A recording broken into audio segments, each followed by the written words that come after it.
আসসালামু আলাইকুম। আমি এখন বানাবো দারুণ মজার একটা তরমুজের শাহী শরবত। জিনিসটা দেখতে না যত সুন্দর, খাইতে তার থেকেও বেশি মজা। এটা খাইলে অনেকটা ফালুদা টাইপের টেস্টি পাবেন, কিন্তু পুরোপুরি ফালুদা না। বানানো খুবই সহজ, ফালুদার মতো ঝামেলা নাই, কিন্তু খাইলে জানটা ভরে যাবে। এই গরমে এরকম ঠান্ডা ঠান্ডা শরবত খাইতে যে কতখানি মজা, একবার না খাইলে বুঝবেন না। বিশেষ করে সারাদিন রোজা রাখার পরে সমস্ত ক্লান্তি এক গ্লাস শরবতেই চলে যাবে। তৈরি করা খুবই সহজ, তো আসেন দেখি শুরু করা যাক।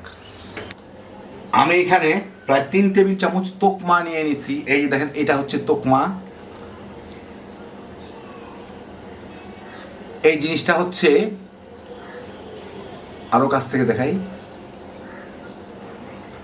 এইটা হচ্ছে রাস্তাঘাটে যারা হকার আছে, বিভিন্ন মশলা বিক্রি করে, তাদের কাছে পাবেন। আর রমজান মাসে দেখবেন রাস্তার পাশে যারা স্কুলের ভুসি টুসি ইত্যাদি বিক্রি করে, তারা সবাই এই জিনিসটা বিক্রি করে, তোকমা।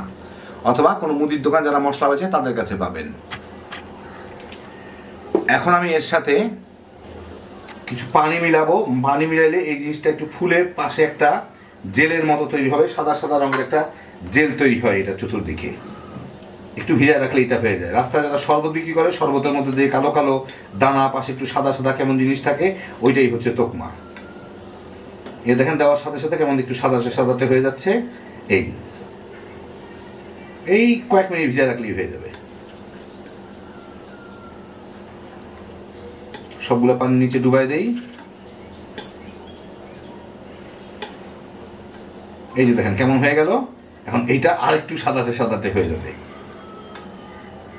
সেই জন্য আমি এখানে কিছু তরমুজ এইভাবে খুব ছোট ছোট কুচি করে কেটে নিছি। এই যে দেখেন, একদম কুচি কুচি করে কেটে নিছি। বিচি যতদূর সম্ভব ফেলে দিছি, একদম ছোট কুচি, একদম টুকরা টুকরা যতদূর সম্ভব করা যায় আর কি। এর থেকেও ছোট করা যায়, কিন্তু ব্লেন্ড করে লাভ নাই। এটা একটু অন্যভাবে তৈরি হয়। এই জিনিসটা আসলে ইন্ডিয়ার দিল্লির দিকের এইটা একটা স্ট্রিট ফুডের ফর্মুলা আর কি। যাই হোক, এর সাথে আমি পছন্দ মতো চিনি দিব। ওরা চিনির সিরাপ দেয়, তো সিরাপটা হচ্ছে চিনি গলাই রাখে ওরা, যাতে খুব জলদি আর কি মিশে যায়। তো আমারটা একটু হয়তো সময় লাগবে, কিছু করার নাই, সিরাপ টিরাপ করে দরকার নাই। আর যারা চিনি খান না, এই ব্যাপারটা স্কিপ করে যাবেন। আপনারা আপনাদের সুইটনার, যেটা অল্টারনেট সুইটনার খান, সেটা দিয়ে দিবেন এর মধ্যে। এর সাথে আমি যতখানি তরমুজ, প্রায় ততখানি দুধ মিশাবো। দুধটা হচ্ছে জাল দেওয়া, প্যাকেটের দুধই কিন্তু জাল দেওয়া। আমি জাল দিয়ে নিছি। এখন এটা ভালো করে মিশিয়ে নিতে হবে। তরমুজটাও কিছুটা ভেঙে ভেঙে যাবে এর মধ্যে। আর দেখেন, কালারটা অলরেডি গোলাপি হয়ে যাচ্ছে, আর একটু গোলাপি হবে, সব কিছু সুন্দরভাবে মিশে যাবে। তো তরমুজ সবগুলাই মিশবে না, মানে সবগুলাই চাকা চাকা থাকবে না, মিশবেও না, মানে কিছু অন্তত পক্ষে এর সাথে যাতে গলে মিশে যায় আর কি। তো এইভাবে একটু চেপে চেপে এটাকে ভালো মতো মিশিয়ে নিতে হবে।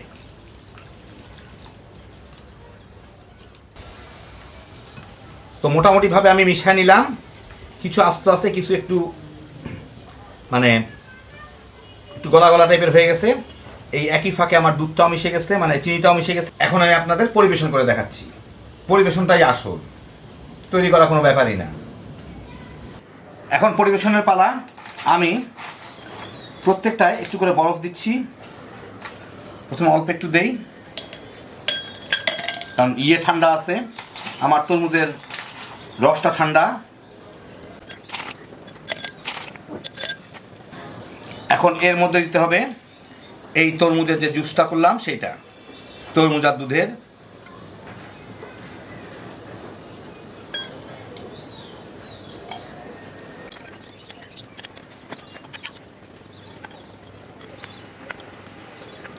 একটু খালি রেখে দিতে হবে।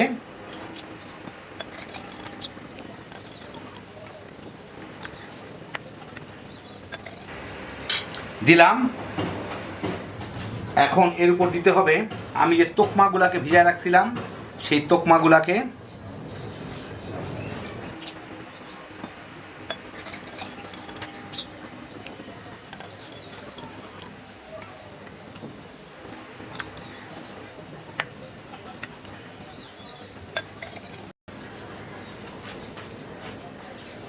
হইল। এখন এর উপর আমার দিতে হবে একটু আইসক্রিম, যে কোনো আইসক্রিম। তো আমার কাছে ভ্যানিলা আইসক্রিম দিলে সবচেয়ে ভালো হয়। তো আমার কাছে ভ্যানিলা নাই, আমার কাছে আছে ওরিও কুকিজ আইসক্রিম। সে আইসক্রিম আমি একটু করে দিয়ে দেবো প্রত্যেক।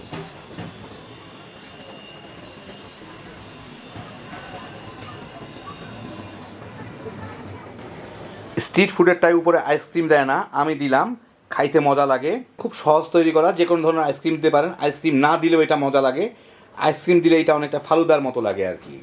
গরমের মধ্যে দারুণ মজার একটা ড্রিঙ্কস, কিংবা ড্রিঙ্কসও বলতে পারেন, কিংবা পুরা খাওয়ারও বলতে পারেন।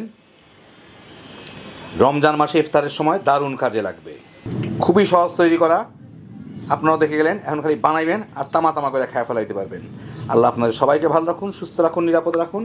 ইনশাল্লাহ বেঁচে থাকলে আবার দেখা হবে। আল্লাহ হাফেজ।